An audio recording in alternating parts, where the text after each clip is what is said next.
This is Rich Hodge. This is our inaugural first podcast for Beltway Lacrosse. Here with Dalton Young, John Nolan. Want to kick it off to Dalton. Just tell us a little bit about yourself and kind of your experience in the world of lacrosse. Yeah, Dalton Young. I grew up in Northern Virginia pretty much my whole life. I was actually ironically born in Richmond, was there for the first 4 years, and then ended up going to school there. Spent 5 years there at the University of Richmond, and absolutely loved it. Got a business degree and played lacrosse. And this past year, I played for the Philadelphia Wings and the Denver Outlaws, and got to experience kind of both aspects of professional lacrosse, and loved every second of it. Nice. John Nolan is the Minister of Culture for Beltway Lacrosse. Yes. And the owner of Junction Barbecue. He's our resident barbecue expert. Yes. All your barbecue needs. You know, I think a couple of things we want to talk about is like your process, right? Like multi-sport athlete, basketball guy in high school, football guy, extremely talented athlete, right? Incredible lacrosse player. And then like, okay, I'm gonna take a flyer on this box lacrosse stuff and see if it's actually gonna help my game. How did that help you when you went back to college? You know, what was that like? Being able to go play, like the first year we went to California, and then the second year going to Utica, like those two experiences. And then as you started getting phone calls from the NLL, what was that like, right? Yeah. Like, I don't know that we were expecting that you were going to get phone calls, and then like they drafted you, right? That was huge. And then your experience going to the PLL last summer, and then going into camp with the NLL, and then, you know, that experience in NCBS, which is pretty competitive, but nowhere near what it was like going to camp with a bunch of Canadians that actually knew how to play. The expectations from Coach Day, obviously that they loved you and you went into camp and did a phenomenal job, but like getting thrown into the deep end, Yeah. right? And what that was like as an American, right? I think that would be some really cool stuff to talk about. But also, like, the weird part for me is going from like an old school college where like we need two-way middies. Like, no, we don't. I need two lefties. I need two righties. I need to build this puzzle the way that I used to. Now you're seeing guys who don't have an opposite hand. They're basically just box players. And you just happen to now, like, what's the new meta for college lacrosse guys? Did you get a tap on the shoulder your freshman, sophomore year? You're playing, you weren't playing. And then coach was like, you should be a two-way transition midi right now. You should go play box. Like, what does that look like coming down from a coach, or coming down as I want to get more PT, or I want a different role? Because for me, having somebody, you could do Canada, you could be a Spallina, you could be whoever, and then your coach doesn't like that new fit. Do you want to force kids to go play a Canadian style? And if that's not your coach's meta, why would you go do that? You almost need that open relationship from the coach being like, I'm looking to develop box players. This is what I would suggest for box players. But if your guy is a run and gun two-way midi centric, that might not be the what we're looking for to develop. Do you feel like you fit in one of those kind of like boxes where you like, hey, I want to play more, or I see a future role for me? Like, how did that work for you? How did Dan talk to you about it? I think I'll say are we going? I think we've been going for a little while. We'll cut it up. Oh, okay. I just didn't know. Don't call him Yeah. Dan. By the way, Rich, could you move the mic closer to you? Yeah, absolutely. How's that? Is that all right? That's good. Can you tilt it up just a little bit? Yeah. So I think what like to like sum it up, like we're seeing college lacrosse change. We're seeing now this focus of these super Canadian kind of players make a huge difference. If your coach says we're looking for that, or if this coach says, hey, we're open to every opportunity possible to get better, like how did that process start with you? Were you tapped on the shoulder and said, go be box? Or were you told, we're looking for you to fill in these gaps? Like created in a lab versus found out on your own, foraging for berries. Yeah. I think when coaches go about the recruiting process, they're definitely they have their little sheet, right? And it's going to be, okay, we're looking for 2 righty attack. Like this class specifically, we're looking for 2 righty attackmen, 1 lefty attackman, 3 middies. Like they kind of map out their plan when they go out, and it never really, it's not always going to fit to that mold, I would say. But once you get there, we had a kid on our team that came as a goalie and he's playing LSM. It's like, and I think it all depends on the kid, right? There's guys that'll just like kind of go through the motions, kind of know like, oh, I'm a midi, but I'm never going to play. And that's fine. I wouldn't say that coaches are like, come to you and be like, we want you to do this, focus on this. Like you're just going to be a shooter. And because then it's like, you're going to limit yourself. It's like during practice, like I want you to work on these certain things. So like in game situations, maybe you do become a feeder. You do need to dodge. You get a shorty on you or whatever the situation may be. But no, we constantly had kids, middies. I think the biggest transition would be middies going and being like, okay, I'm never going to play on offense. I was athletic in high school. I'm going to go play D midi. And like, there's a kid this year for Richmond that didn't play his first 2 years at offense and midi, and now he's playing in the rotation as a D mid. His first, like, it's just, I think it's more dependent on the player. I think there are specific situations where coaches will be like, hey, like, I think your role might be better fit here. But I think if it's player driven, especially like in that scenario, I think the success rate is probably a lot higher just because the player doesn't feel like they're forced to do something that they don't want to do. Rather, okay, all I care about is helping the team, getting on the field. Like, how can I best do that? And going and having a serious, honest conversation, being open to feedback, and then going and making changes. I think that's the best way to adapt once you get to a college kind of scene. Gotcha. So I guess to sum it up, did you get tapped on the shoulder and be like, welcome to D Midville, population U? Or were you like, hey, you know what? I want to go try this out. Like, how was did you wake up on a Tuesday and say, hey? Like when I got to school as a freshman, Right. I played attack in high school, college. Like, I think that's the other thing. You show up and you don't know if it's like you're going to play attack or midi. But no, yeah, I was like, I very vividly remember showing up to every fall practice and being last on the depth chart and like for attack and like having conversations with my coach every couple weeks or every month and being like, okay, what can I do to get better? And I think that helped me in developing because I wasn't thinking constantly like overthinking in my head, okay, what's he thinking? Trying to read his mind. It was like, okay, let me actually see what he thinks, where he feels that I fit. So I was definitely proactive about going to him, but he definitely saw me as an attackman and more of like a ex-attackman quarterback style, which I ended up like ultimately being at school. So again, like it kind of goes back. It just kind of depends on where you are, your situation.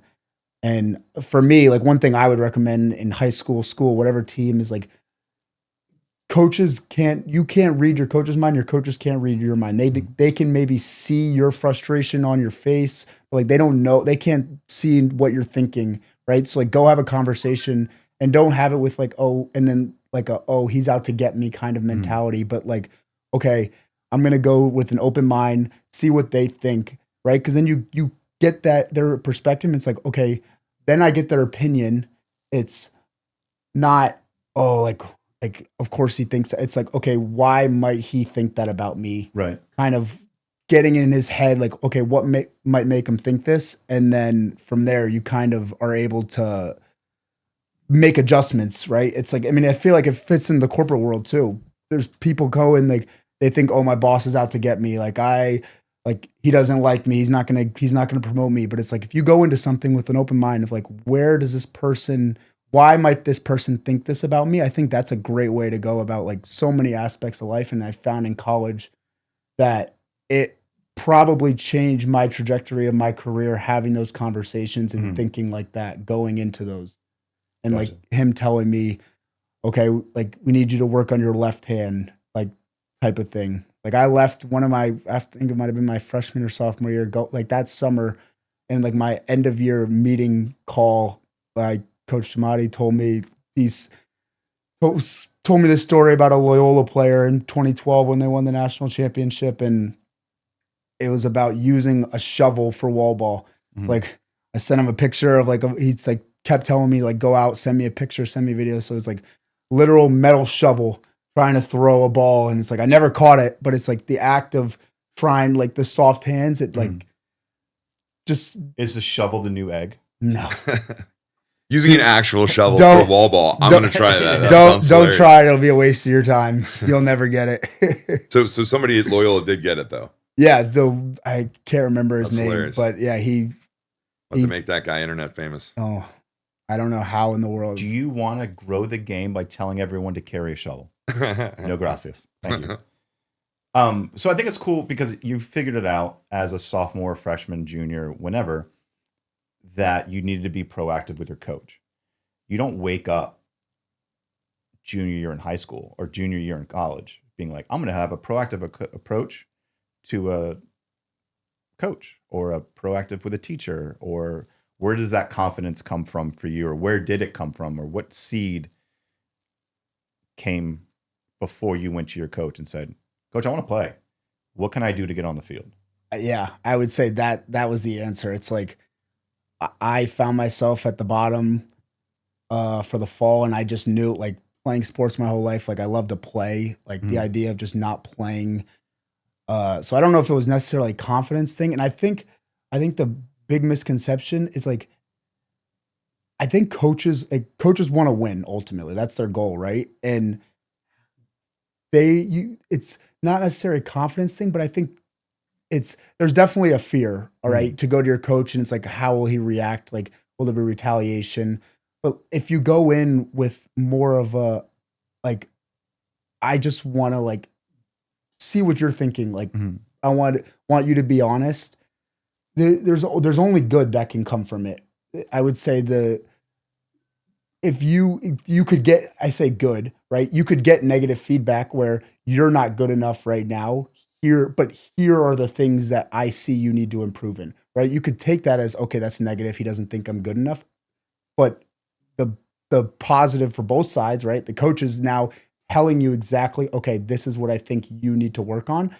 But it's also for me as a player, okay, now I have actual tangible things that I can go do, right? It's like when I go and shoot, exactly. And it's like, I'm not just going and shooting with my right hand doing step downs like everybody loves to do. It's like, you need to work on your left-handed shooting up the hash.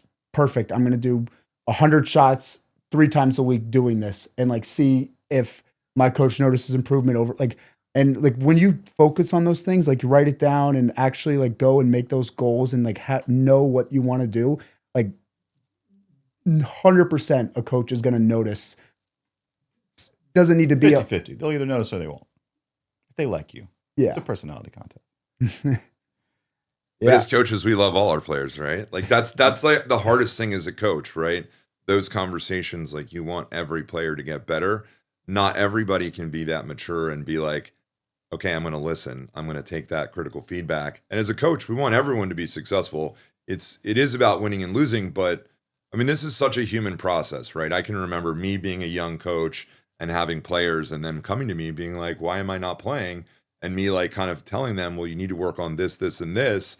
Sometimes my delivery wasn't great. And then them having to take that information and like lean into the adversity, right? Like that's really hard as a player. And today, I think, sometimes kids are very sheltered, right? Yeah. Like their parents have kind of snowplowed a lot of that adversity, and they become like the intermediary between the player and coach, right? That relationship in lacrosse, I think, is very unique, right? And I mean, the point you're making is being able to take that criticism or that critical feedback and then doing something with it, right? And sometimes you do everything the coach has asked, and you're still on the fringe, and you have to be 100%. okay with that as a competitor, waiting for your moment, being ready, staying prepared, and everybody gets their moment. It's just when the spotlight is on, when you're in that big game and somebody goes down and they're like, all right, you're in. Like, what are you going to do with it? Are you going to ride your butt off and create a turnover and then get that ride goal? Or are you going to be that guy that kind of not prepared? You go in, they give you your 5 minutes, and then they give you the hook. And then you may not get that opportunity again. Like, you got to be ready for when you get that opportunity, go in, show them what you can do. Yeah, 100%. And let me take a step. I think there's my perspective is definitely skewed, right? When playing, I think at a collegiate level, playing for a team like Richmond or playing for like you play for like some of these ultra competitive whatever division, like play for like these top teams. I think to be able to get there, there's nobody that's there that's not an ultra competitive person, right? So like less where like the high school, middle school, where it's a little bit more like okay, there's parent involvement. Like sure, go and have a conversation with your coach is great, but I think we have 50 guys on our team, right? There's 20 that maybe play on a game day, so there's guys that kind of know like I'm probably never going to play, and like why do they still show up? Well, it's because their best friends are on the team. They love the sport. Like it's I would do anything just to go practice for a whole season and not play a game just to be in a locker room with my teammates and be at school again, right? So like that's why you do it. But not everybody is going to play, but I think going and having those conversations, even being open, like it's not 100% success rate, but wouldn't you rather, it's a kind of like, wouldn't you rather go down fighting, like swinging, like, okay, this is what I need to do. Like, at least now I have a chance, right? I know what my coach is thinking. And maybe like for you as a coach, your perspective on this player is he doesn't really care. Like, and it's like, oh, out of the blue, this kid who I didn't think cared now is coming to me. It's like, hey coach, like I want to be better. And it's like, okay, like where he is in my mind might go up a tick, and then he start to make improvement as a sophomore, junior, and then his senior year he's playing. Like those are the type of situations where I think it's more common versus okay, I'm a freshman or sophomore, I go and talk to my coach and it's you're playing next week kind of thing. Like that's not the realistic scenario, but I do think if it could bring your chances from 5% to 10%, like who wouldn't do it? Absolutely. Shout out to all those glue guys that go to practice every day and work their butts off to help the team get those wins. Those guys are really important. So I think it's cool going from a youth program where a kid feels comfortable going to a coach and like, coach, what do you think I need to work on? Yeah. Cool. You need to develop that skill going up. And then you get to the college level, you get recruited, you go play at that college, you have that same conversation with it. I imagine getting drafted or going to the pros or playing for a professional team where everybody's good. Everybody who's already done the talking to the coach. They're practicing with the shovel for that wall ball. What's the next level look like when everybody is that guy? Then what do you do? Yeah. And I experienced that directly this year with the Wings. We played 17 games and I didn't go to the first one, but I went to every single game for 14, 15 weeks and I didn't play in a single one. It's like, did you look good? Did you feel good? I felt good in practice and no, but it was just like kind of for me, it was more of like serving my time. A lot of these guys are in their late 20s, early 30s, have league vets, have been playing box 10, 15 years. And yes, I have been playing field lacrosse, but again, it's completely different. And me coming in, it was kind of like, okay, I'm going to sit here and watch these games and learn the game. It wasn't a lacrosse ability. It was more, okay, I'm trying to learn a different sport. Like I don't like what's a good shot, what's a bad shot kind of thing, or like what to do in this situation and what's a good pick. Like, it's just like, there's so many like nuances to any sport. And it was for me, like, it was, okay, I know that it's not a lacrosse ability say right now for why I'm not playing. It was more of a knowledge experience. So it was kind of just like go into practice and like working my butt off to like kind of show like I'm getting better. I'm scoring goals. I'm making plays in practice.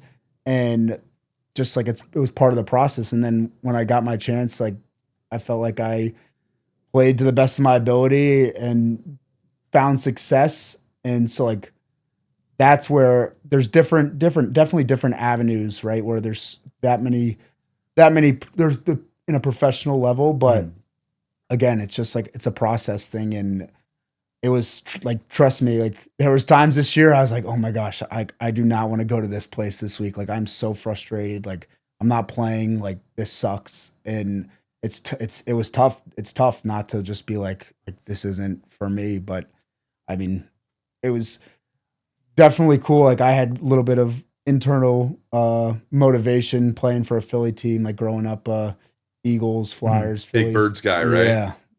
Your dad's from Philly, your family's from Philly, so that was like probably Yep. pretty awesome. And you lived in Market this season, Yeah, right? for a couple weeks I did. That's and awesome. so yeah, no, that was like again, like waiting my turn. Like I've always wanted to like play. Like I think just like the idea of playing for a Philly team was super cool. So like finally being able to play in Wells Fargo and score my first That's goal huge. there, like it was a surreal So, experience. so talk a little bit about your experience as a rookie. Obviously, you had a great summer in the PLL.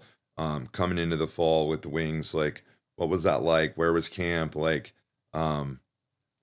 share just a little bit about that experience, like going into it, and then Coach Day and just like Friday meetings and like just being like a practice guy, and then to the excitement of that first day where you got to actually put the uniform on and go play. Mm-hmm. Yeah, showing up to training camp, definitely like nervous. Like there was I think they probably, if I had to guess, if they had like pre-tryouts, like I think I would have been cut if we didn't have any tryouts. Like we brought 40 guys. We were down to like 27, 28, like 12, 13 guys got like 2 days and that was it to like show what they got. So definitely nerves, right? Like wanted to make the team. The draft, there's a lot of guys drafted. There's almost probably 100 guys each year. And I would say 60% of those guys don't end up like 60-70% of those guys don't end up actually like making it on the team or even the practice. So it's a lot different than, let's say, the PLL, where almost all those guys are going to be on the active roster every week who get drafted. But no, it was being able to play with those guys was definitely super cool. And I think as it went on, it's 4 weekends, right? So the first weekend was in Philly. Everyone showed up in training camp, and then it was like 12 guys gone. Like we're down to 27, or like it was just like that. That weekend? That first weekend, Yeah. 12, 13 guys gone. And it was like, okay, like that was the hard part. And now it's making it down to the 24, 25, 20, whatever we ended up finishing with. And it was just playing well in those scrimmages and kind of just proactively. I think again, like a big thing is like going to coaches, like asking questions, right? Like if being new to anything, whatever it might be, asking questions and just showing like I'm eager to learn and trying to make improvements. No, but it was, and then at the end of camp, we finished our last scrimmage, and then it was definitely tough. Like the coaches and the GM coming up to me after and be like, "Hey, like just want to let you know, like you're on practice." Like it was definitely like, okay, like it felt like I didn't make the team, right? And then ended up working out. Like it was after the first week. They made a call. So what actually happened is we brought in a 20-year vet for the last week of camp that played offense. And so kind of was like, he's in, I'm out kind of situation. Didn't play in the last scrimmage. So I kind of had an idea where it was kind of heading, but then he played in the first game and they ended up releasing him and bumped me to active. So then it couldn't have worked out any better from that sense, being able to travel every week. Like at least I was a part of the team. There was guys that were on practice that didn't even get a chance to go to any of the games. So they kind of took you with you on the road, and you were able to like practice with the guys and learn. That's huge. Yep. And I was on the active roster. So like at least I was still going. I was getting paid. Like I was getting paid the same amount as if I was playing in the games. Not that that's what mattered, but like I was at least going and being there and interacting with the players. Like I felt like when that first week I was sitting there watching on TV, it's like I didn't feel like I was a part of the team, right? Yeah, I felt like I was just like watching a game. But as time went on, like I definitely like obviously had like a emotional connection and like wanted to win even though I wasn't playing. But it was definitely tough, and it was an experience for me. It's like it was a brand new experience. I had never been in that situation in the last 5-6 years where I wasn't even like I wasn't on the sideline for the game. Like they would go, I'd go warm up and they give you a spot in the 300s and like, you go sit in the box. Yeah, Here's the ticket to the 300. here's your hot dog money. Continue. It's So- tough.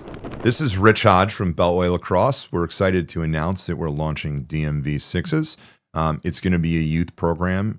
It'll be hosted at Nike Park in Great Falls as well as Oakton on Thursday nights, 6 to 9. We're hoping that all the NVOIL families will join us, boys and girls ages 6 through 14. All teams will be NVOIL based, so you'll stay with your home club throughout the summer. It'll be a 6-week program. For more information, please visit beltwaylacrosse.com.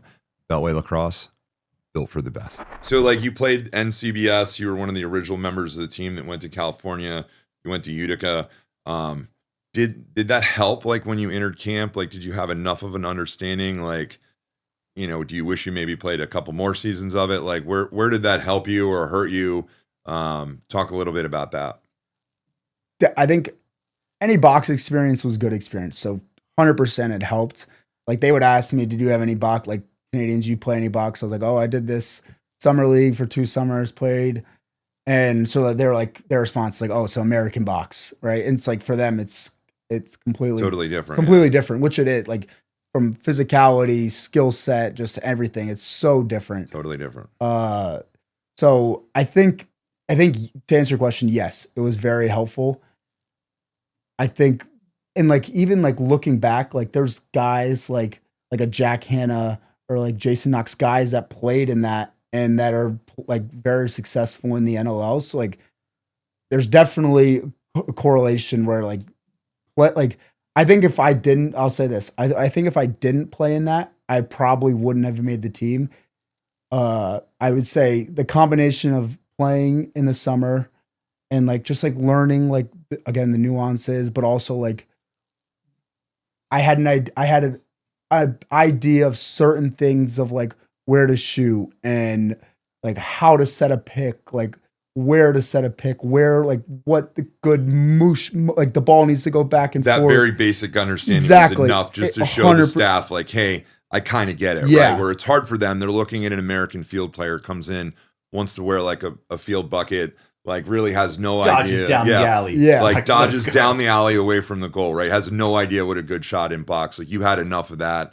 Yeah, that's exactly what I think kind of put me over the edge. Because if like I didn't have that coming in, I think it probably would have been like, this guy is too rough. Yeah. He's too much of a he needs too much learning experience, and we got to teach him too much. It's too much of a project. So versus like a Canadian guy who we could probably bring in and been playing box his whole life. So do you think that I don't know, 2 weeks, 3 weeks training camp before you got to California, before you go to Utica, like, is that the reason why you made it past the first weekend of Wings? Like, can you say 5 weeks of box training in the summer, 10 weeks, whatever that is, whatever your experience was that enough to get you to the second tryout weekend? Like, that level of correlation. Like, do you think that build up or that a little bit was able to show that you had a little bit more growth potential? It definitely is going to depend on the person, right? Mm-hmm. And their like previous experience and their college experience. I think, again, for me, it was learning those things that I did from box and going and playing in. I think just like the biggest thing is game experience. Mm-hmm. Like, you learn like how tiring it is. Like, my first game, like, they're like all making fun of me. I'm sitting there using the oxygen tank, like first game. You used the oxygen tank your first game. Let's go. It's a little better than the OV soda on the bench, huh? But it's like, just like, you're not getting thrown in, and it's like you're running around with a chicken with the head cut off. Like, I at least like kind of knew what I was supposed to be doing, what was good. And then as time went on, I learned that, oh my gosh, I had no idea kind of what I did and I didn't, right? But so I would say yes. Like, for me, being a college player and then having those experience definitely molded me to be able to then, okay, I had a little bit more, I'd say maybe not a skill set, but I had a little bit more confidence and felt like I knew what I was doing, which probably helped more than I knew. That's cool. Yeah, I think it's awesome. And again, going back to like, how do we build a better machine? Like, how would you teach that? how would you have that confidence instead of your sophomore, junior year in college? How do you get it in high school? How would you get it in middle school? Like what needs to be built, or in your opinion, what needs to be built so we're not training you your junior year in college to get you ready for the pros? Like what do you think needs to happen earlier in that stage to be successful? Yeah, I mean, lacrosse in general is not the NFL, NBA, obviously. So it's not like when I'm in college, like a lot of these like guys who are looking to go professional are their focus is winning at their school, but it's also like I'm going to support and provide for my family one day doing this. Like this is like I need to be focusing on winning, but also like winning helps drive NFL talent, right? But also it's definitely in the back of your mind versus for me, it was like all I cared about at that time in school was like Richmond lacrosse and winning an A-10 championship or whatever conference championship. Being across the pond from the girls. And then going and eventually being able to like hopefully play in the NCAA tournament, win an NCAA tournament, like doing all those things and like being in college, enjoying it. And then it was like, if lacrosse happens after, like great. Right. Cool. And I think that hopefully changes in the next 5, 10, 15, 20 years, right? That's the ultimate goal where guys can like look forward to going. It's like, I want to play in the PLL. I want to play in the NLL one day. And I want that to be my full-time job. And I want to do that. Like that's the goal. Like how we get there, like I don't know. And I hope somebody out there does. But yeah, it wasn't really like my coaches didn't talk about, like he was talking to coaches, some PLL coaches like during my like 5th year, and the NLL draft was during my 5th year. So I talked to him like, what should I do? And I just like sent a few emails to GMs and was like, I'm interested. I'm interested essentially. Like even when I told the Canadian guys that I did that, they were like, wow, that's like good for you. Like that, they were surprised. Like that wasn't the norm. It was more like some guys like don't even know they're getting drafted and they just get drafted. And that's kind of like how it is for most Americans. But I just like reached out showing that I was interested, said I had those little bit of experience, talked to probably like 3 or 4 coaches, and then ended up getting drafted for the NLL. And then the PLL was more like my coach kind of being a mediator between me and the PLL coaches. Like I didn't talk to a PLL coach before the draft, and then thought I was going to go in the 4th round. Like coaches had told my coach that we're going to take him here if he's available. We're like I had like 3 or 4 spots that I thought I was going to go, and then obviously was very disappointed not getting drafted. And then going to camp and just like hoping like, okay, hopefully I make the team, and ended up doing so. But so it was definitely, it wasn't like this whole build up experience, right? Where it's like, okay, I'm focusing on the draft and I'm focusing on all this stuff and hopefully playing professional lacrosse. And like it was like kind of more just like, okay, like the draft's time, the draft's here. Like, let's see what happens essentially. So what camp did you go to coming out of college after you weren't drafted? What was the camp, or like how did the camps happen? Like you want to go play for the launch, or you want to go play for whoever? Do you go to that camp, or is there one Gen Pop camp that everyone goes to? So yeah, so the way the PLL works, finishes the draft, the 32 picks, the 4 rounds. Then each team, depending on like the same order, it's essentially the same order of the draft, where you pick, okay, the Outlaws have a pick, like it's essentially another draft where it's like, okay, like but it's like off camera. It's where just free agency pickup where you get to pick one guy, then you get to pick one guy, and it goes down and it's like a snake. So that's what happens. Then everyone, the way PLL works. So for this year, it's like May 23rd, you go a week before your game. So like last year I got there on Saturday, practice Sunday, Monday, scrimmage Tuesday, and then you bring 30 guys. And then after that scrimmage Tuesday, all like the coaches go and have their meeting and they talk to everybody, and like they cut like 4 or 5 guys, get it down to 25. And then you practice. So like that was for me, that was me making the team. And then you have 2 or 3 more days of practice, and then you play a game. It's like this year's. First year it's been in Albany. Like I'm May 23rd, fly to Albany, kind of go through that same process, play a game that Friday, and then everyone goes home. That's cool. That experience with Denver last summer was pretty exciting, right? Like you got to play with some awesome guys, and I think for the fans, like I don't know that everyone was expecting you to be like a solid contributor. You had a great summer, like that had to just be amazing. That Denver crowd's electric. Like playing in Denver is like a big deal. Like that had to be fun, right? Yeah. Oh, it was ironic because both leagues, the first game I was on practice. And after the first game, not that there was anything that I did, right? I was at home. There was nothing. I got put on active for some reason. The first game for the NLL was that we cut the 20-year vet. Just they didn't think he was a right mold. Felt that like me traveling and being a part of the team could potentially help us in the future. And then for the PLL, I was with my brother and our girlfriends, and we were at dinner, and it was like 9:00. I was in Alexandria on a Thursday night. Like he calls me and is like, "Hey, like one of our guys might be hurt. Like, could you be here tomorrow?" And they were in Charlotte, and I was like, "Yep, yeah. I mean, I'm definitely gonna go." And so he ended up calling me later that night at like 10 or 11. He's like, "Okay, like we're gonna need to book you a flight. Like, I don't think he's gonna be able to play." Got there at like 8 or 9 in the morning, or flew out at like 8 or 9 in the morning, got there, practiced at like noon, and then played in my first game. And I think like it was that game versus the Outlaws where it was like 18-17. Like we were down like 8 or 9 goals. Like we ended up winning by like, couldn't have been a more exciting first game to be a part of. And then, yeah, after that, I played in every game since, and it was definitely a very, very exciting shock, right?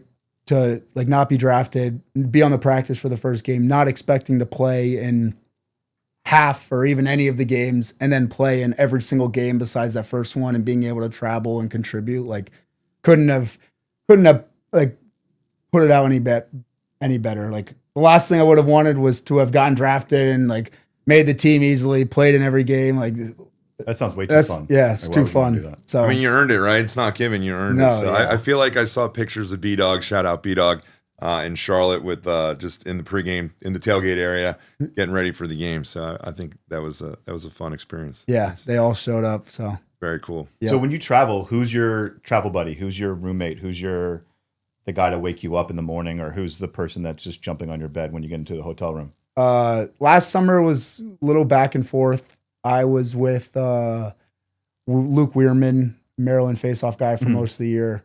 But this past for the NLL, I was with Brendan O'Neill every single game and every single hotel trip, and we definitely have gotten really close. Like we're constantly texting on the phone. He's a good dude. I think we both consider each other good friends at this point. No, but so it was definitely fun. Like everyone obviously knows him as this like big like best player, like, but for me it was like guy, yeah, and it's like for me it was just like I could mess around with, like, say whatever I want in front of him, mess around with him, like joke with him, like, so it was very, just that whole experience was very like easing, and he definitely made for me looking like when I wasn't playing in these games, like going, and it's like at least I'm going to hang out with like my buddy, like, and so that made it, especially this 14, 15 weeks. And like, he was like always like saying like supportive things to me. He's like, dude, you should be playing. Like I get it's frustrating kind of thing. And so no, yeah, he's a good dude. And I think what's his like biggest quirk that drives you crazy on the road? Like, what does he do that just drives you absolutely nuts? Or you're like, oh man, you left the toothpaste on the counter, or like, or what does Brendan O'Neill say about your hotel? Like, probably that I have too many alarms set. How many alarms is too many alarms? 5. That's an unreasonable amount. How many times do you hit the snooze No, button? probably like 2, like once.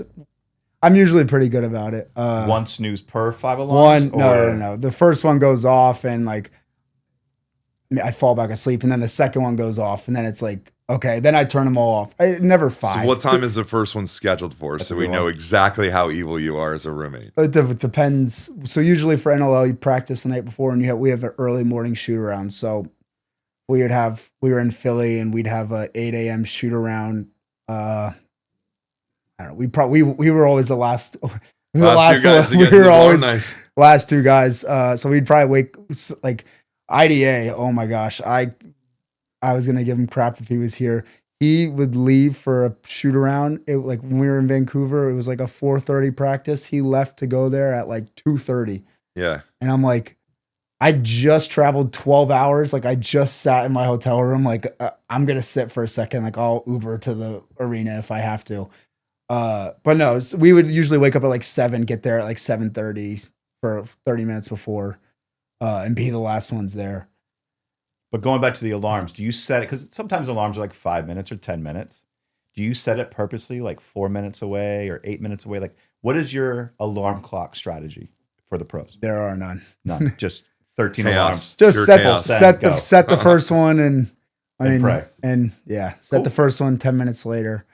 So you owe O'Neal a couple Gatorades for Yeah. torturing him throughout the season. That's nice. One thing I will say about him, it was kind of like our ongoing joke in our team and with everything, is he sleeps more than anybody. Like, and he can just pass out. Like he'll just like gets on the bed. He decides I want to sleep. Like He's out. we're at the track in Toronto, like cold, hard metal benches, knocking out in between a practice and like Sleeping waiting on for a concrete, flight. no worries. I don't know how he does it, but Nice. call him Sleeping O'Neal. Sleeping O'Neal. No, we don't call Sleepy? him that. but It's Sleepy. like, delete that. Yeah, delete that. All right. So you have the 5 alarms. What's your go-to breakfast? You're at hotels, you're wherever you're staying. What's your go-to, like, I'm going to start this day great? Are you a coffee guy? Are you a tea guy? Are you, this waffle looks like the state of Texas? Like, what's your start of the day? So for the NLL, if we had practice or if we had a shoot around, or even if we didn't have a shoot around, me and O'Neal, or sometimes it was just us or it'd be other guys, we probably went most of the time this place called Penrose Diner in Philly, in South Philly. So get breakfast there. We would usually, and then before the game, get like sleep in the hotel room, being in the 8 o'clock game, like get a Starbucks coffee. I would say probably every game. But you're a Dunks guy. No Whatever more. I could- Starbucks, whatever you can get. Whatever I could get, we would get. O'Neal is a Starbucks guy, so that's why we went there. What's your go-to order there? The vanilla sweet cream cold brew, and then his is a just dark cold brew plain. Cold brew plain. Yeah. There you go. Just the facts, man. Yeah. So you go from wake up with 5 alarms. Again, I think that's so awesome that you're a professional athlete and you need additional help. Like, time to wake up, time to go to school. I love that.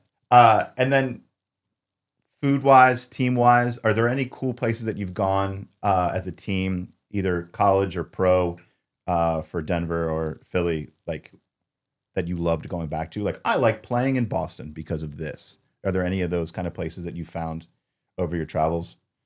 I will say, well, first off, I'll start. People that travel a lot for whatever, like I have so much, like it's a lot. Like you get somewhere, you spend 48 hours in place, you get back and come home. It's like the guys, like IDA, for example, he flies cross country on Friday. He's flying back early Sunday morning on like 3 hours of sleep on a 5 a.m. flight, getting back to a wife and like soon to be 2 kids and having to take care of that. Like when I get home on Sundays, I'd sleep the whole day. It's like, it's just like, that's a grind. So a lot of respect to the guys that do that. I would say PLL, definitely cool. Like I had been to the West Coast once for that. That was the first time to California for that box tournament in college. Like that was it. So like San Diego was super cool. Like we went to La Jolla, our whole team went to La Jolla, and we went to a restaurant right on the water and like just hanging out there.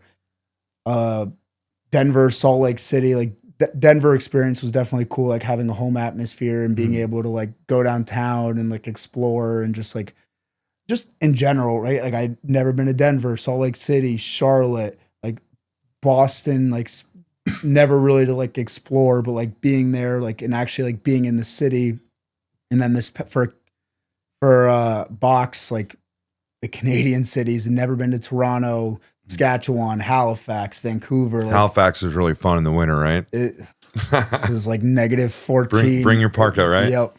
That's extra luggage. You know, But no, it's just like being able to like you go to all these different cities and like and all it takes is 48 hours. Like I could tell you something about like what each city's kind of like, and being able to like just explore and see and travel. Like it's to me like at 24, it's free travel all over the continent. So, but no, I would say just like it also, I would say it's very dependent on the game schedule that weekend, right? Because if like for Vancouver, we actually did get to explore, like get there Friday and hang out there, like practice at like 4. We all went to dinner out Friday night. This is our last game, so our most recent one. And then Saturday we didn't have shoot around, so like we all like a bunch of us went to breakfast and like just like being able to walk around the city downtown, and then just like hanging out.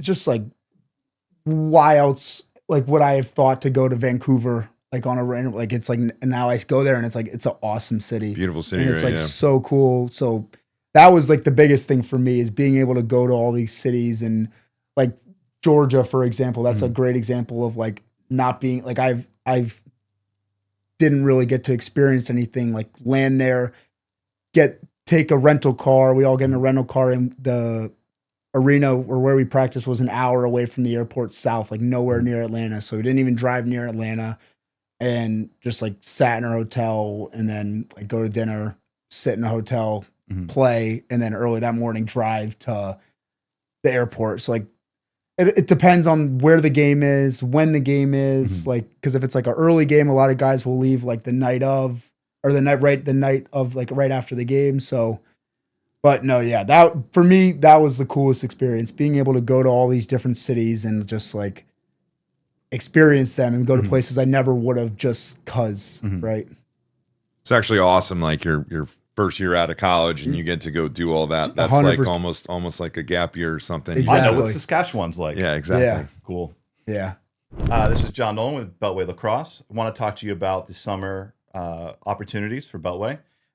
Elite Division A and B, for those guys who are still in college that still want to play at a high level with their buds. We also have a parking lot division for those college guys who maybe want a little bit more of the social experience, maybe a little bit more than what we're used to. Win the parking lot, John. Win the parking lot. You got to win the parking lot. You got to win off the field before you win on the field. And then in addition to the elite divisions, we also have the Baddies, the girls lacrosse league, that is women's lacrosse league, that's playing on Tuesdays. We have the college box also on Tuesdays in the Beltway league. And then we also have a master's division, Which you and I play in. which you and I play in, and I think we consistently win the parking lot. Parking lot, not always the games. We're doing very well. This spring we're doing well. Gotta throw the woo. So stay tuned. Go to http://www.beltwaylacrosse.com. Besides setting your 5 alarms, what is your Dalton Young secret to success? What's in the sauce? It's kind of cliche, but like just I'm very lucky for my foundation, and I think like my parents, and also growing up with 2 brothers and a sister. You got rid of one of the brothers? No.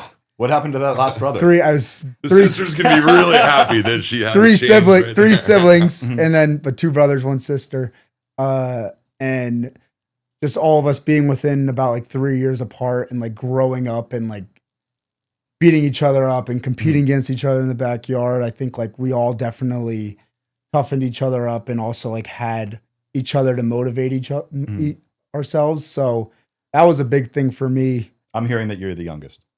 I'm the oldest. So just Wow. quick, because I know the family, right? Yeah. So the Youngs are a really dynamic family. Your dad, Andy, awesome guy, super dynamic personality. Kelly, Your mom runs Kelly's Boot Camp, right? She started that on her own and grew that into her own gym now, right? She has Yep. her own brick and mortar location. Will she expand to more gyms, or Well, so maybe we'll see? 50-50. Can So we'll see, well, yeah. Her whole story. She's always been in fitness, and she has her own podcast too. So she does that, and she just wrote a book too. But she's been in fitness her whole life. It all started almost 15 years, more than almost 20 years ago. Her dad passed. She had been doing fitness and teaching in Lifetimes and Golds and American Family in Richmond. And then her dad passed away, and she did like a fundraiser at our like local pool in our in the parking lot, and it's like a little circular lot, and it was like running around in it, and like stations, and like we grew up as kids, like that's where we went to, and her kind of process moving from there, being there for, and then kind of that she was like got like 100 people, and it was like, okay, like maybe I could create something. Then started like running it as like a boot camp, like it started as Saturday boot camp, like 2 classes. So that went for a while, and I'm definitely going to butcher her whole story, but I'll say it to best of my knowledge. So being there, and then she moved to the Harris Teeter, right where that King Spa is that I'm sure you drive by on 50. That was her spot. Like that was her lot. Like, so I grew up sitting in Dairy Queen in middle school and elementary school while class was going on, if nobody could watch us. And she had like kids boot camp, but like, it was still her single instructor, and kept expanding and growing. And then now she's had all these issues with like, they moved her out of there, and then she was like moving to another part of the parking lot. But just like, as it's all going from like 100 to 200 to 300 members, and like over the years growing. It's a really dynamic story, right? Like your mom is quite the entrepreneur and built like a heck of a business and helped you and your brother stay in shape. Your brother Brandon played at CNU. Cameron played at Hampton City. He still plays at Hampton City, right? So like your mom and dad are tremendous people that have really helped you guys not only be great students, great athletes, but also great human beings. I've never met your sister. I assume she's the same caliber of you and your brothers. Yeah, no, 100%. So going back, so yeah, she eventually did. She now has her own space, kind of like a boutique like studio, has like 10 instructors, like dozens and dozens of classes throughout the week. So, but no, yeah, definitely my family really like takes a lot off. Like I feel like a lot of people like have other things going on at home, and it's like a lot of those things can help hold people back. And I never really had any of those issues. So just like being grateful and super supportive. So I'm going to put you on the spot here. Mom and dad, one lesson they taught you in life that you're super grateful for. I would say the biggest thing is just, and I think just like treating people how you want to be treated. And I know, again, very cliche, but so many times in the world, like people, just their immediate reaction is like to go after people, or just we can live in a very hostile world. And I think not treating them as like a commodity that you can use, right? Knowing your parents, knowing how they are as human beings and people, right? Like they truly treat every person, whether it's the janitor or the CEO, the same way. 100%. That's the biggest thing for me. It's like that. And also just both their modesty, like both being very successful in their professions. And it's like, you see them on the street, you couldn't tell that you wouldn't know. You wouldn't know anything. And it's like, they're the first ones to like come and hang out with you, or like, so that's the biggest thing for me is, right. Like they could be whoever, and you wouldn't have no idea. They're just themselves. And that's the most impressive thing for me. Absolutely. I know, like, you know, they've been incredibly successful in their careers, but I think if you were to ask them on the spot, like, what are you most proud of? They would say their family, right? Family is a super important theme within you guys. So 100%. Shout out to your parents for doing a great job. Yeah. So want to delve a little bit into your upbringing, like your high school experience, right? You were pretty competitive football player. You went to Champ, right? Yep. So local DMV guy, played football. Let's talk a little bit about that experience. You were also a pretty competitive basketball player, right? Yep. I think that also has really helped you as a box guy, as a collegiate lacrosse player, being a multi-sport athlete. Maybe share a little bit about how those things prepared you for life, lacrosse, and like, if I'm the middle schooler, in South Riding and I'm trying to figure out like, Should I play football? Should I play basketball? Should I only focus on lacrosse? Like, what are the things like a young lacrosse player should be thinking about developmentally? Like, if you were to give a sixth grader a tip on like, hey, here's your roadmap to college. Here are the things you should do, whether or not he's going to get to college lacrosse or not. But like, what are the things he should be doing, and like, why do you think that's important? Yeah. I'll start with one of my favorite things that my college coach said about me, like part of the recruiting process was like, I don't know if I said been coaching for 20 years. I don't know if I've ever had a linebacker, point guard, attackman before. Like that was like kind of eye opening for me. But no, yeah, football was definitely my sport growing up. Like loved football, thought I was going to play in college, wanted to play in college. Like I talked to like a few like D1 AA schools like late, but like wasn't really working out. And this is when like I was really starting to pick up in lacrosse. I was late for lacrosse. Like maybe I played in 6th grade, 7th grade. You started like pretty like late. Middle school. Just because my friends were playing, ended up putting soccer was the sport. So for me, it was just like playing as many sports as possible. I think is like the reason that I'm the athlete I am today. Like for football, the physicality for both box and outdoor, it's like, I think just for me, like I was constant, like I had that in the back of my head. Like if I saw someone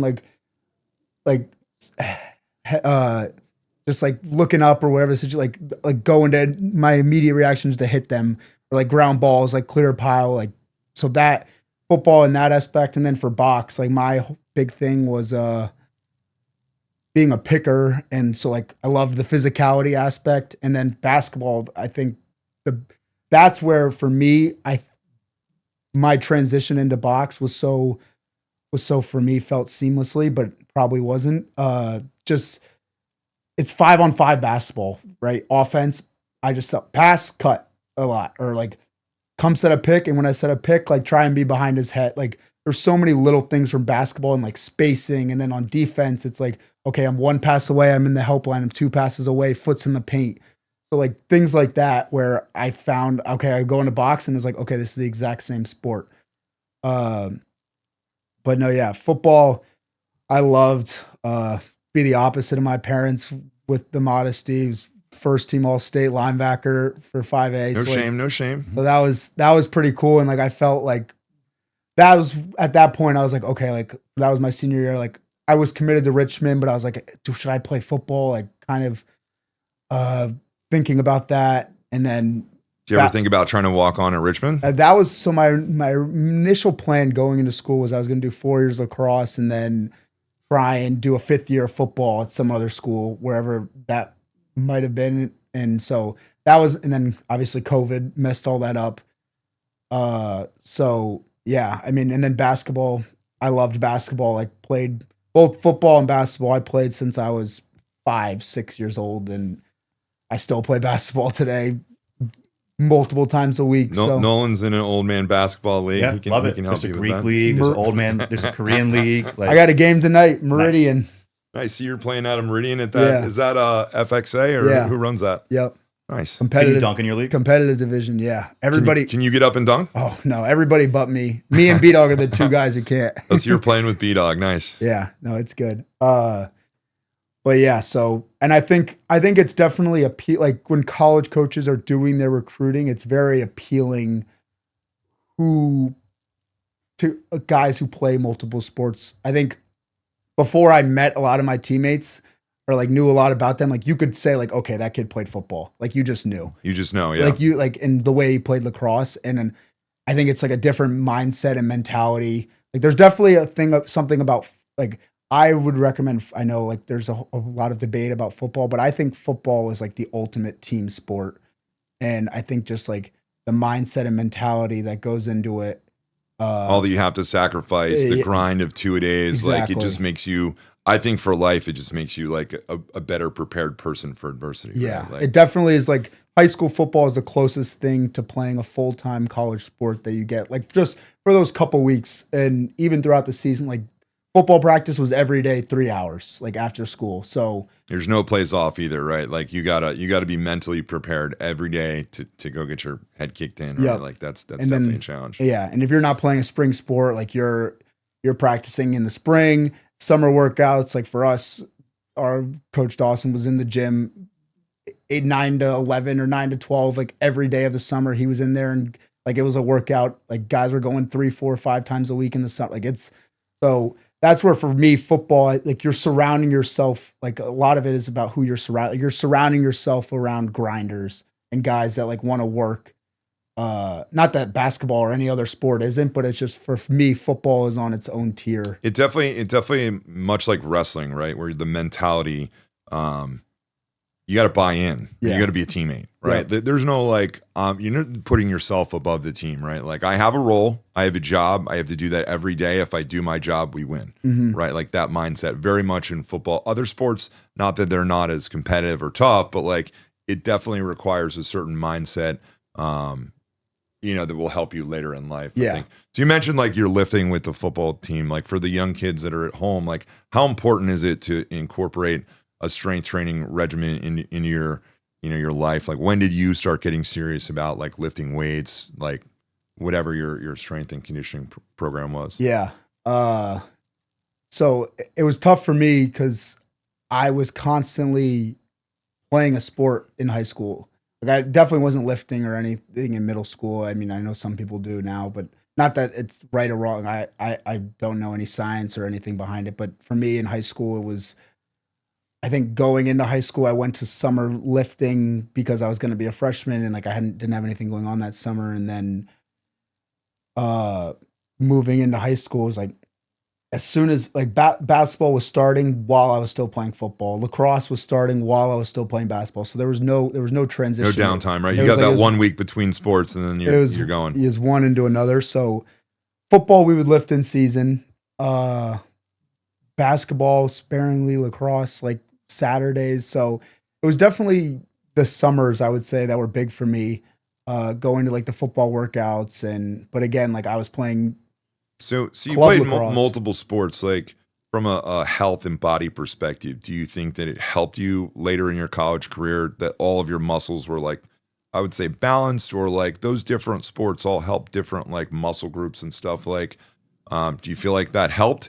Do you feel like, mentally, whatever season you were in was your favorite and lacrosse didn't become like a job when you're younger, right? When you got to college, obviously it's a job, right? Yeah. You're on scholarship. It's 50 guys trying to all do what they need to do. But like, how did that help you, stay fresh, stay mentally in the game? Like talk a little bit about how those different sports help you be a better lacrosse player. Yeah, I think you mentioned it, the balance of for lacrosse, like it's a lot of like rotation and like lower body, like a lot of like for me, especially like dodging like a lot of my ankles and knees.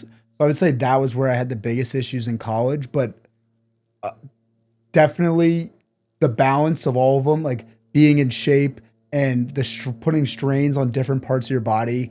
Like I was lucky enough, knock on wood, like very limited injuries in college. Like never, I think my freshman year I had like a grade 2 AC sprain. I missed like the first 3 or 4 games, but like I never missed a game in college outside of those. So, and I think a big reason for that is because like I was playing multiple sports, and when I was lifting like during the summer, it's just like finding the right balance. I think where injuries tend to happen is they over pursue in one thing, or it's like they're like, for example, like they're lifting a ton, and obviously injuries are preventable, but I think playing incorporating like mobility, stretching, different aspects to keep balance. Yeah, and So what you're saying is that muscles are important. they can be, especially as an Yoga. athlete. Yoga. Yeah, just the flexibility in the muscles that you get. But I think it's awesome to have that I'm doing this. I'm doing a sport. And then after that sport, I'm doing another sport. I'm lifting. Like it seemed like you were always active. Yeah. And having that like baseline behavior, like the baseline of you always being busy, seemed like it's helped. That's 100%. awesome. Yeah, it's definitely it's definitely molded me. Like I'm a very like I'm at my best. I'm most successful when I'm structured. Like when I have, okay, I know I have this, then this, then this. Cause then it's like, I'm on a timeline. Like I need to get this done versus like, even like now, right? Like I have less structure during the week. So it's like my days are way less productive versus when I was in school, when I was like, okay, I have to do this assignment. I have 3 classes, then I have practice and I have class after. Like I liked having that structure. So it's definitely molded me, and it's been a learning curve not having as much structure in my life. But It's hard to adult. 100. It is So not nearly you'll as get there. fun. So we're coming down the stretch right now. Like we're kind of in the middle of the divisional tournaments for college lacrosse. A lot of guys are going to be going out. They won't be making it to the dance. A lot of guys have to start thinking about like what their summer is going to look like. Put yourself back in that role, right? You're a sophomore or junior. What should the average college player be doing? Like summer league, college box, weight training. Like how do you bounce back from being like in it in the spring to like, all right, my season's over, it ended a lot earlier than I wanted to. Like what are the things they should be thinking of? Like how do they prepare themselves for the following year? Should they be taking vacation? Should they, like, what are the things that like helped you kind of recharge your batteries to come back to Richmond kind of like in that same mindset? Like how do they stay in that groove, level up? Like what are the things they should be doing in the summer to get better? Rest and have fun. Absolutely. I think you're grinding, especially in the spring, 6 days a week. Like you're doing the same thing over and over again, travel. And then like, in the fall, like for us, like we were together at least 5 days, a couple weeks, 6, doing lacrosse or physical activity. And like definitely like you do 9 months of something, it's like, okay, like you just feel drained of constantly playing a sport. And it's like that's where I feel like a lot of people, like their love kind of goes away in college, because it's like you're not used to doing something so much and doing it so hard. So like for me, finishing school, it was definitely like, okay, this is like kind of my relaxed time, like let my body. I would always leave college season like super banged up, like physically, like you're playing a bunch of games down the stretch, and it's like you've been practicing for 3-4 months now, super hard. So I think the biggest thing is like take a break, like relax, like let kind of lacrosse slip from your mind. And then like as the summer goes on, like going out and shooting, like especially later in the summer, I think a couple times a week shooting. One thing that I will say, my kind of mindset was I don't need to really necessarily be shooting lacrosse, doing lacrosse, like especially later on in my career every day, but it was more like staying in shape, lifting, working out. And then like as August would start to come, it was like, okay, now I'm going and doing shooting stuff. But no, summer league was great. Like that was like a perfect way to keep your stick in your hand for one game, like make sure your gear's not sitting there and just like passing. It's just like a good refresher. And it's a lot less structured and more fun just to go like hang out with your buddies and Solid opportunity, like get together with guys you may have played with. Or, exactly. I know like Jacob Angelus and Yeah. you kind of went separate ways in high school, right? Yep. But you were good buds. It was fun for you in the summer to be able to go back and play with him. And Yeah. I know when we went to California with NCBS, it was like, you could tell there was chemistry there. You guys had played Yep. together forever. It was a nice opportunity for you guys to play one more time before you graduated. Yeah, no, that was definitely a big thing. Like me and him growing up, we were best friends since we were 4 or 5 years old. And in middle school, he had kind of determined, like he was one of those early recruits, right? Like he was talking, like I remember going to his house when he was like finishing middle school, and he was like, John Tillman was sitting there calling him, and it's like UVA, and like I just started lacrosse, I could barely play, and he was like a top recruit. So no, yeah, he made the decision to go to PVI because he was like very lacrosse focused. And then for me, it was like there was definitely a thought. Like I was like very much considering going, just from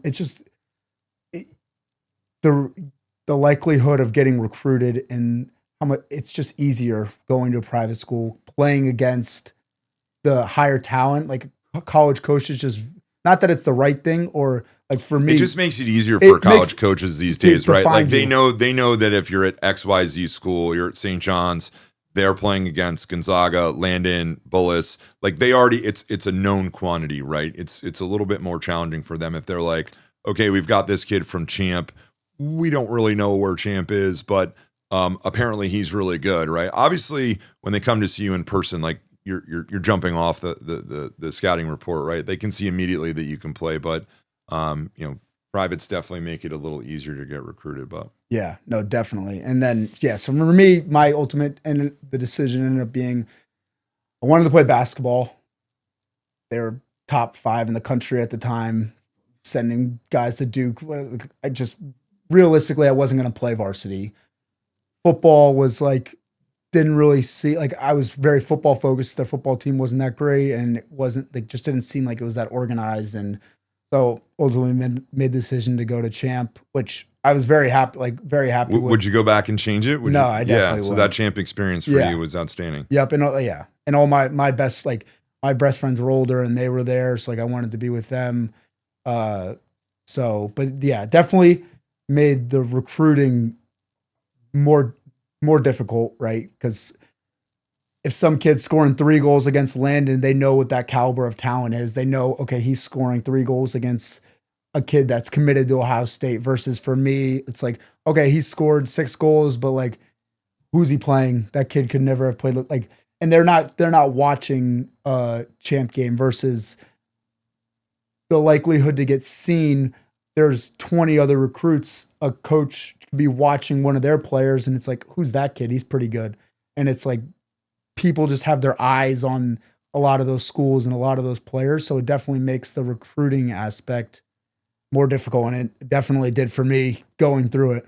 So I don't know. So when you went to Champ, what did you play to end up at Richmond? Like, how'd you finish up your high school process and go to Richmond? Yeah, club. Yeah. What club do you play for? VLC. Okay.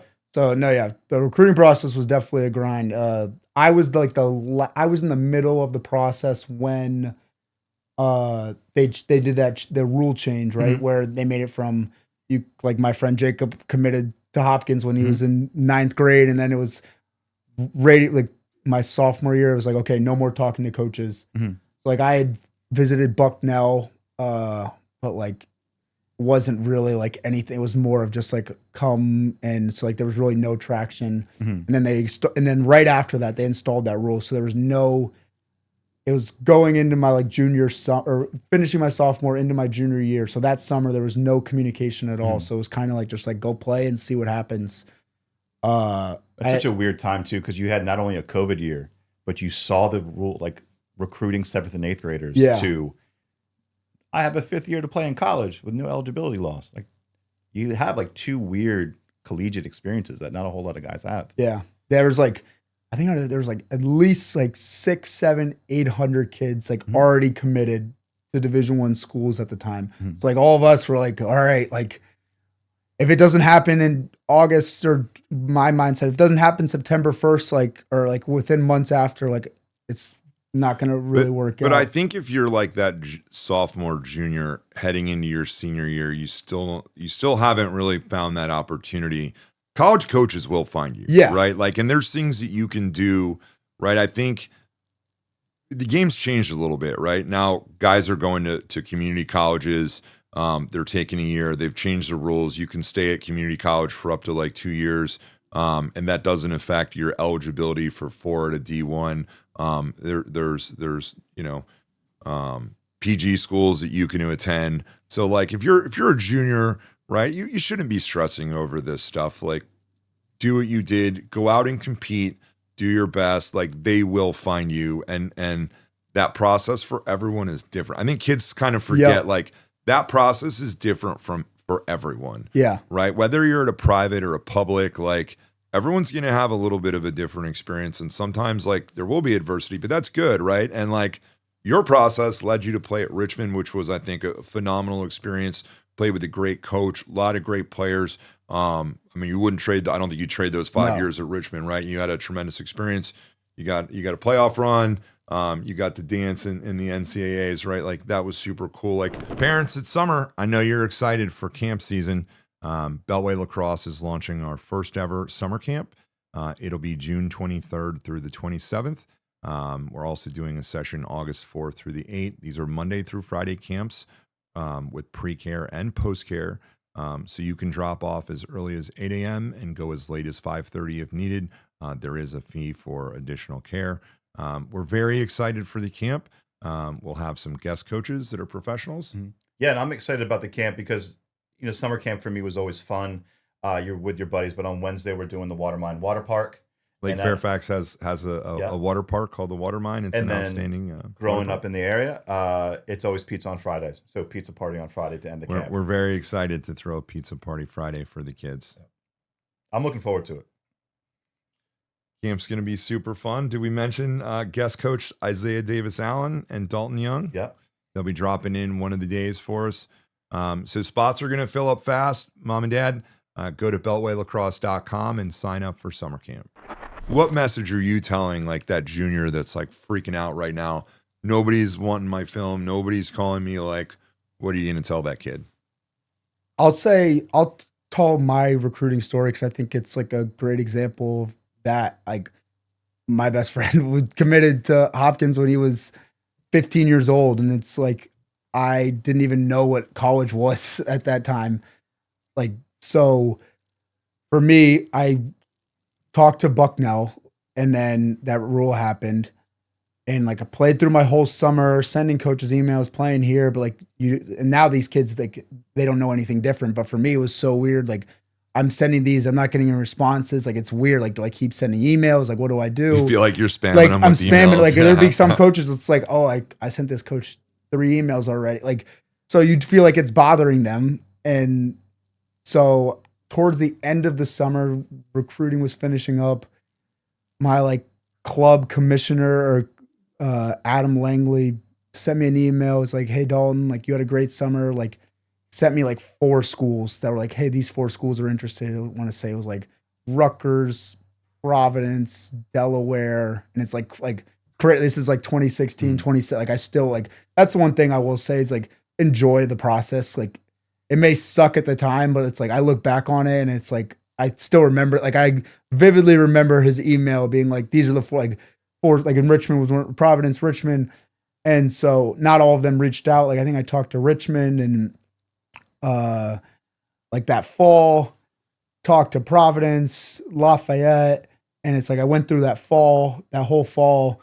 It's like, didn't get any offers. So it was like, and for me, I was thinking like, okay, you have to like Richmond, I like visited twice. Like I visited Lafayette, Providence, like visited, I visited, I think Richmond in the fall, but and they didn't offer me, no other school.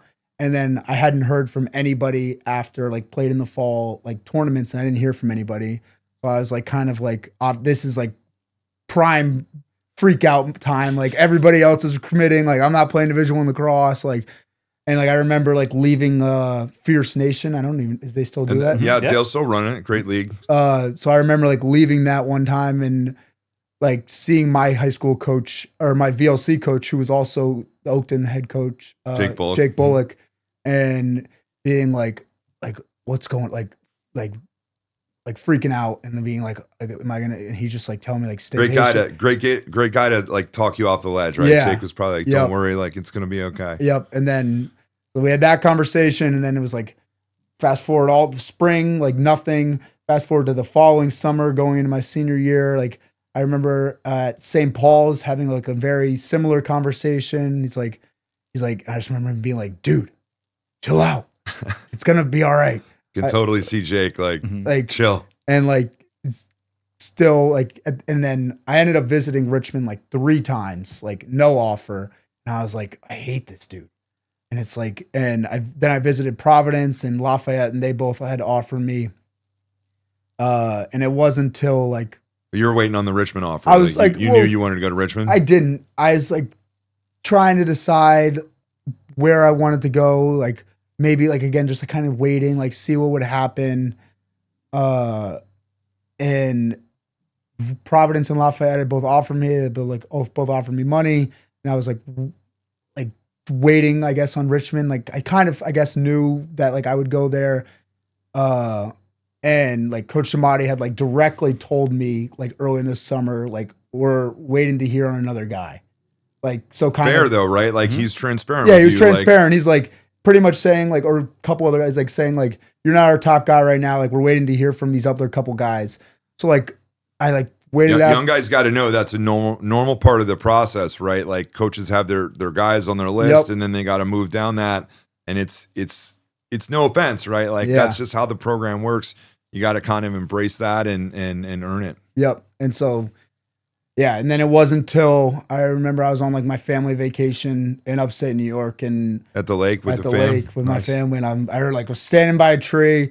And it was like Coach Shamai texted me, like, can you give me a call and like calling me and like offering me. And I just remember like felt like it was, and you think about it though, this is now August. It was like, I didn't commit. I think I committed like August 5th, my senior year. Like now, like that's, I mean, at the time that was like unheard of because all these kids were freshmen and sophomore committing.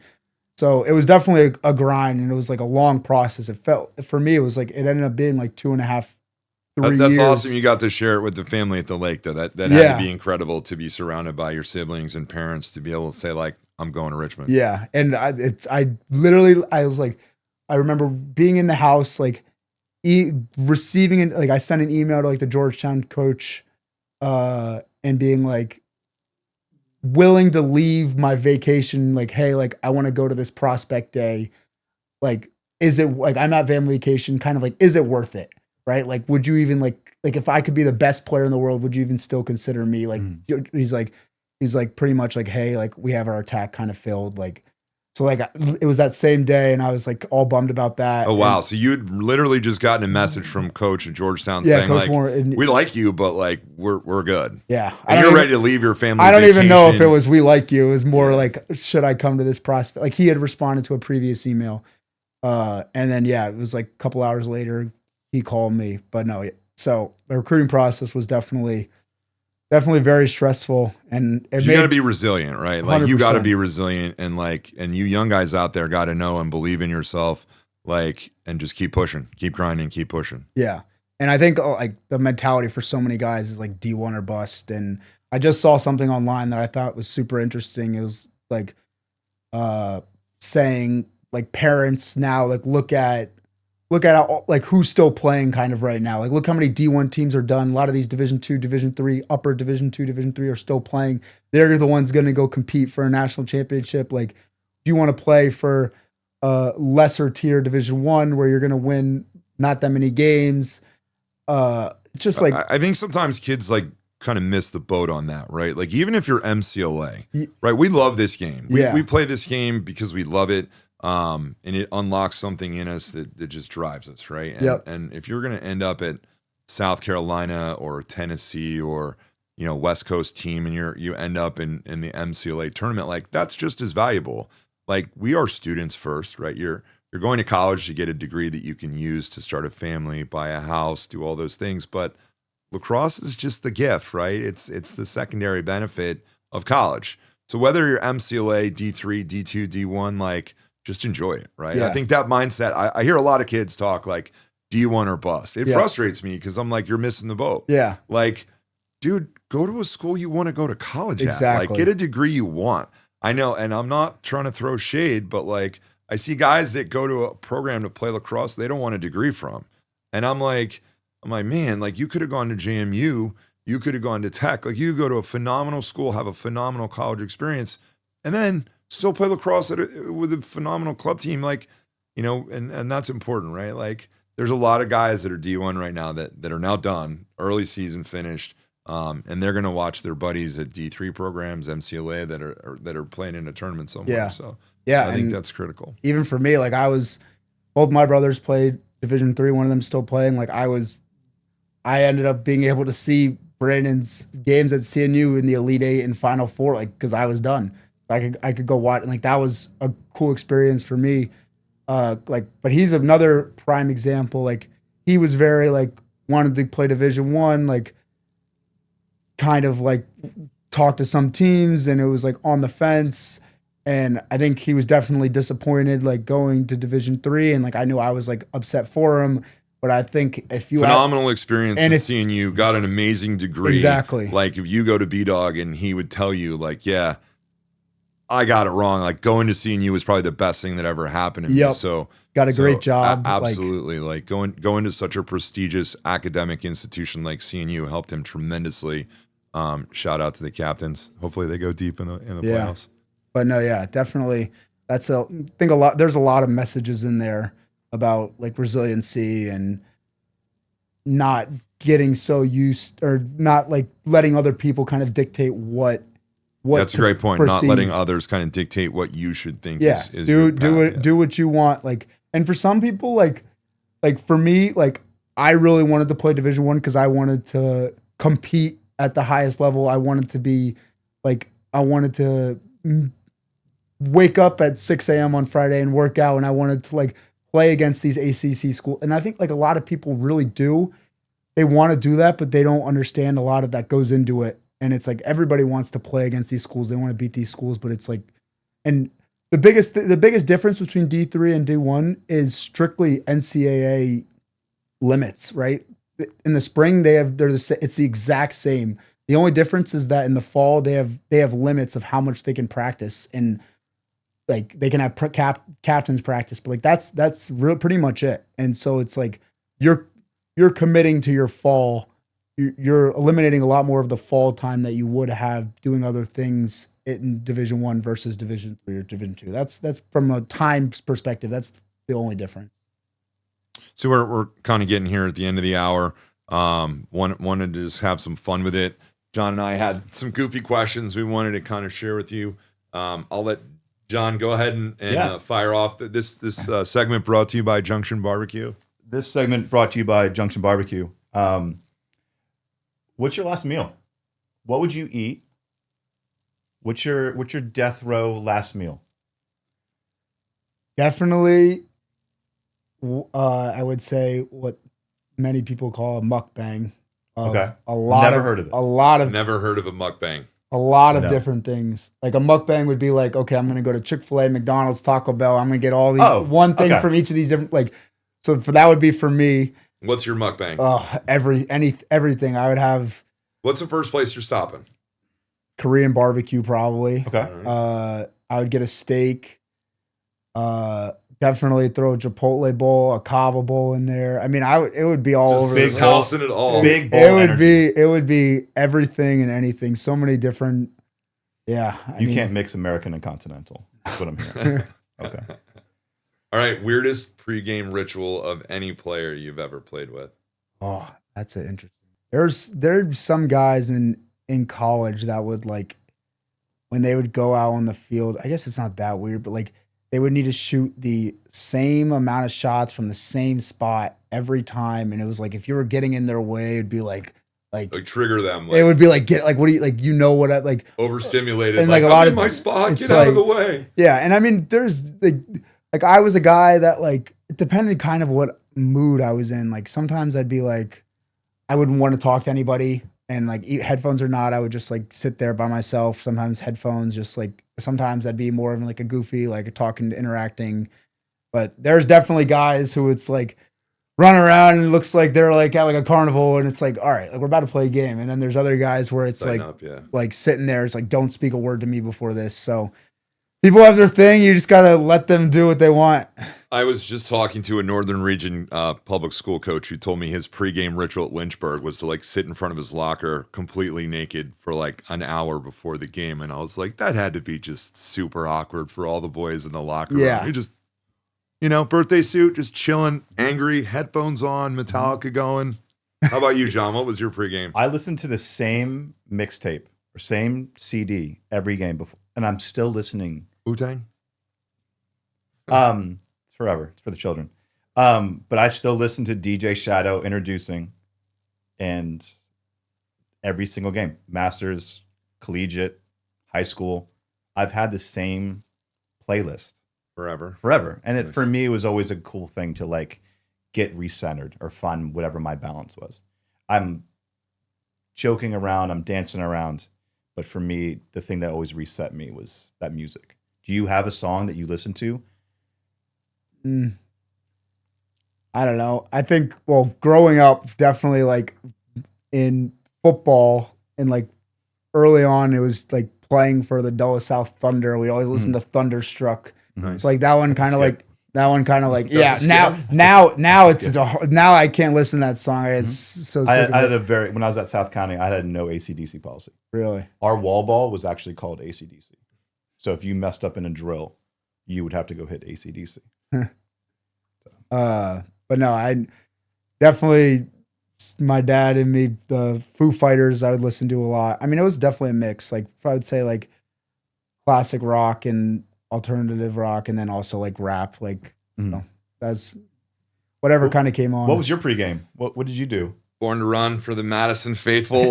We had a coach my freshman year. It was like kind of early 90s. It was the first time we made the Northern Region tournament, and Joe Ventresca, former Radford guy, like put this speaker down on the ground. The whole team kind of huddled over it, and he played it. And for all of us, like it just became like a core memory. That's awesome. Yeah, it was a really special song to us. Like any of the Madison boys that grew up in the 90s, like you throw that song on at a party and we're like, we're going hard. Like we're partying. So Born to Run was always, and if I hear it today, like it's electric. It just like the hairs on the back of my neck just stick up. So Yeah. a lot of my boys like Cleary, Pilch, Hale, like that song for us. Just like Hale played it at his wedding. He got married and like they threw it on all of us that were lacrosse players. Just went wild. So definitely Bruce Springsteen. That's cool. So we got final song or your final meal. Again, culinarily obtrusive for me. I don't know what's the last thing that you would want to push out to your brothers or your family, your kid, like something that you would pass on. Like what would be the thing that you pass on to the next generation? What would be the thing that you would like? What's your not dying wish, but like what's the one thing that you want to exist past your time here? Honestly, just like the world to be a better place. It just like there's so much bad, and I think there's so many people that think like one person that can't make change, but there's so many. What's kind of transitioned me? There's so many little moments in life where somebody has influenced me by doing a kind deed without them having any idea, and so seeing that, it's like doing little things.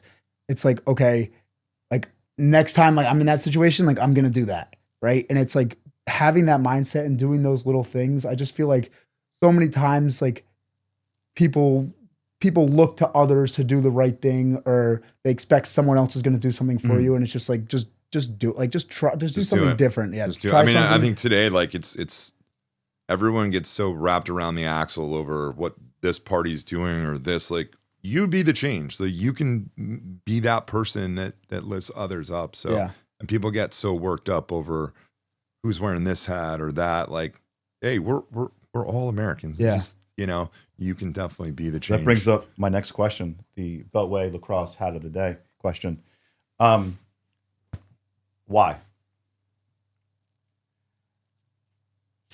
I mean, sports have been my whole life. Like, I don't know what I would do if I didn't play sports. Like, and the competitive nature, it's like there's something about competing that just like brings me to life, right? Like when I'm not doing, like when I'm not in a competition or whatever, like I just like I don't feel like myself. Not don't feel like myself.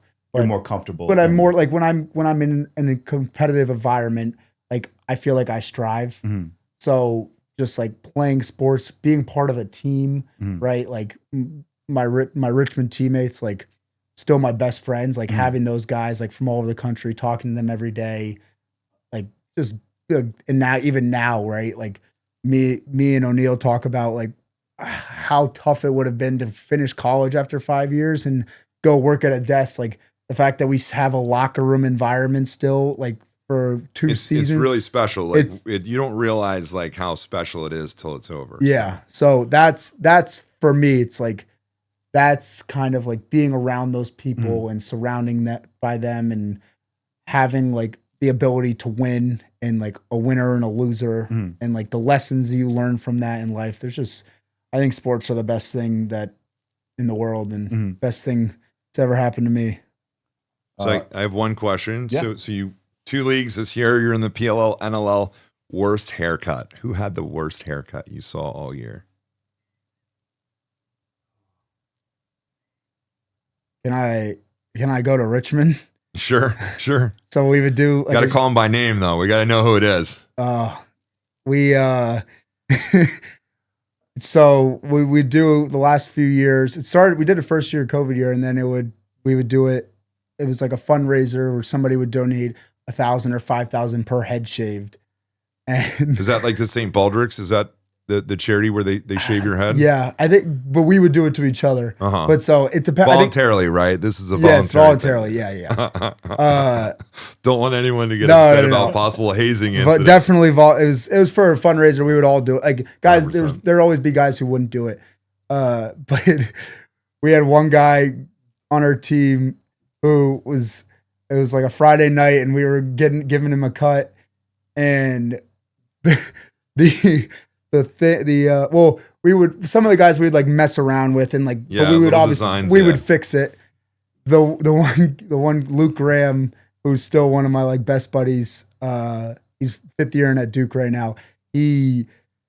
Somebody was giving him a haircut, and the clip fell, and it was just bald.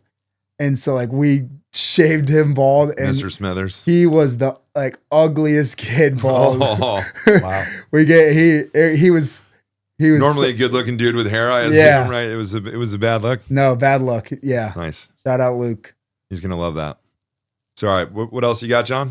I lost my train of thought because now I'm thinking about a bald guy in college and like why, how awful I would look as a bald person in college as I'm going bald. Let's go Ghost Train Junction Barbecue question of the day. Perfect. If you had a superpower, what would it be? Probably unlimited time. Freeze Freeze bend time. freeze time. Like I think there's certain moments in life and like that times where you're like, okay, like I wish like I could not that like you want to relive it, but you just want that moment, like That moment again, so you can embrace it and enjoy it. or even that moment to last longer. Like there's certain times where it's like damn, this sucks. Like this is about to end, right? I mean, like lacrosse, like college lacrosse is a perfect like if there was like just like being able to like your favorite things in life, like like that's something like there's definitely things that I think would get sickening, but like there are times in life, things in life that it's like I would never get sick of this, like being with these people, like being with my family in this moment, like whatever it might be. So I know that's probably a weird one. I mean, I bet if I actually could pick, that probably wouldn't be it. But like, I don't know if think- there's a Marvel superhero. I think just knowing you, like that's a great answer, man. Being able to go back and live in a moment and enjoy it, appreciate it. Like, Yeah. that's pretty cool. How about you, John? What would you? Yeah, what what would yours superpower be? would you go with? flying. Flying. Where do you want to be right now? Australia. Yeah. Go visit Fiji. a beach. Amazing. Go to Fiji Right now. Right now. You're gonna fly there. I'm going to fly there. Is it gonna be cold in the air when you fly? Do I fly high? Do I fly low? I don't know. Fly high for sure, bud. Fly high. But for me, the idea was always to travel as much as possible. So Yep. I'm always, whenever I go to a new place, I'm looking at coffee, I'm looking at barbecue, I'm looking for beers, I'm looking for something for me to do. Do you have a favorite spot that you've been, either, let's say just for box? Do you have a favorite place that you've traveled to that you like stumbled across a local bakery or stumbled across a barbecue joint? Like, what have you stumbled across just for the box side, the NLL side, that you found that you would have never found before?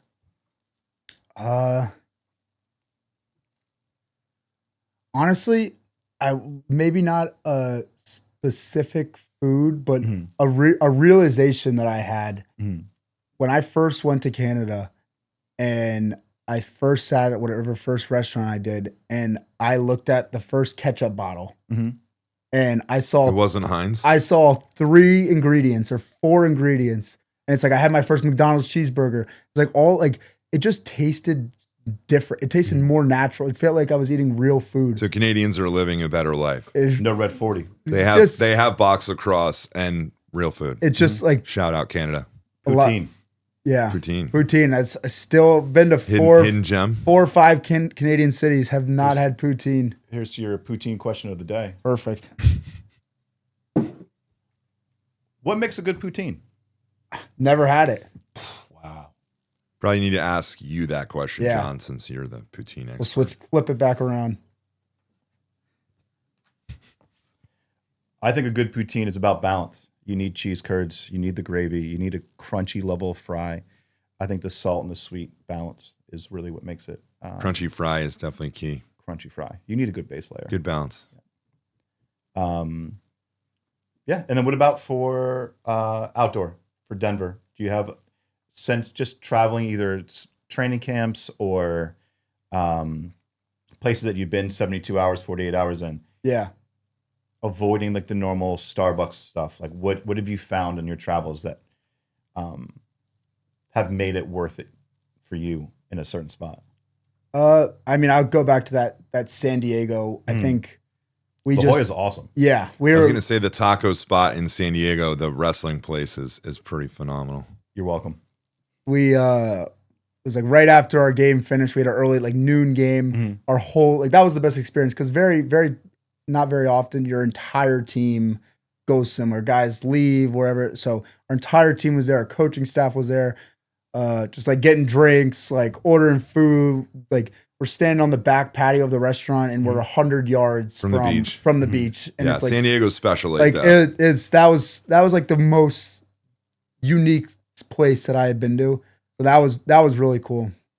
I know now that you're asking me these questions, like I'm always eating at these places, but I'm not like I feel like I'm not like indulging in the Do the experience. Posey where Posey takes the photo of the food and posts it, right? Yeah. Like, let the phone eat. Posey. Shout out, Jack. We appreciate your gas station posts and Yeah. also your food pics.